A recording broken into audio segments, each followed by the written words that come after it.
isn't really anything groundbreaking, it's just my method for simple, delicious, hearty pasta and meat sauce on a busy night after work. This dish is spicy and slightly sweet, and it's absolutely delicious. And if you got kids who like to help in the kitchen, this will be a great recipe for you, hence my little helpers at the beginning of the video. Getting started. Okay, so the first thing you're going to need to do is chop yourself 1 onion, 1 red bell pepper, 1 Anaheim pepper, and a stalk of celery. Go ahead and set those aside for later and turn your attention to the stove. In a pan over medium heat, drizzle in a little olive oil and toss in a few pink peppercorns, a pinch of fennel seed, and 1 star anise pod. Also, a bay leaf if you'd like. Toast those for just a few seconds, just until you can smell them. Go ahead and add in your chopped veggies to the pan. Add in a pinch of kosher salt and let the veggies soften and brown up a bit. Don't be afraid to add in more olive oil if you need to. Now you're going to add a pinch of crushed red pepper and just a touch of paprika.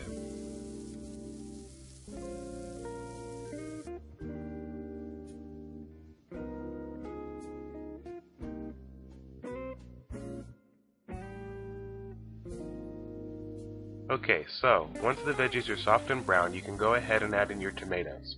As it's winter right now, the fresh tomatoes in my store aren't looking so fresh. So, I'm using canned tomatoes. I've simply processed them into a puree. If you'd like a chunkier sauce, then you could simply crush the tomatoes with your hands or with a few kitchen shears, of course. And to that puree, I've added in dried basil, parsley, and oregano.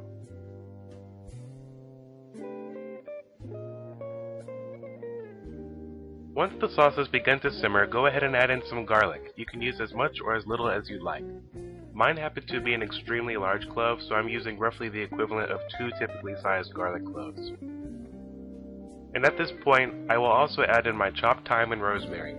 Thyme's a really lemony herb, and rosemary is very earthy. The two work together well in this sauce, and they make it taste light and fresh, but also hearty and comforting. Cover the pan and simmer on medium heat, and set aside.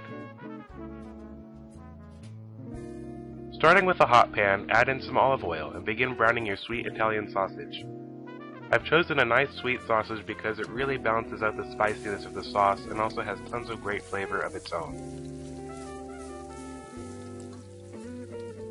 Okay, so once your sausage is good and browned, go ahead and add it into your nice fresh spicy sauce. Do as I say here and not as I do. Add it in gently so as to avoid painful splatters.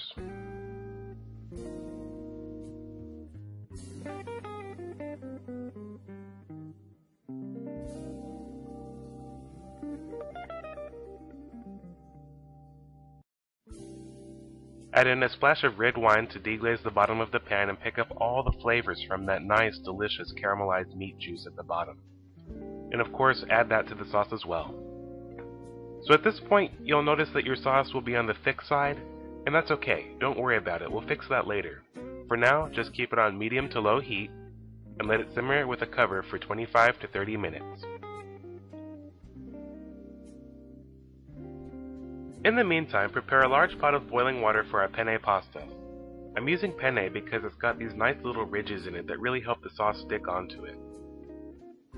Once your water is at a firm rolling boil, add in a healthy measure of salt. This is your only opportunity to flavor the pasta itself. If you don't do it now, your sauce will wind up with less flavor because you're combining it with a bland pasta. Do it. Salt that water.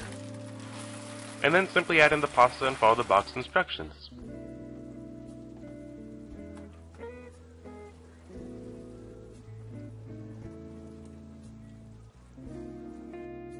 Paying attention to your sauce pot now, if it looks a little bit thick, go ahead and ladle in some of that nice starchy pasta water to help it thin the sauce but also make it stick to the pasta.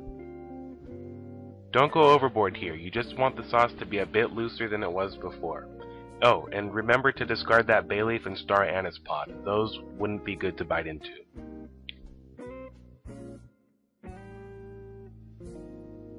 Once your pasta is cooked to the point where it has 1 minute to go until perfect al dente, which is slightly firm inside and is nice and toothsome, add your pasta into the tomato sauce.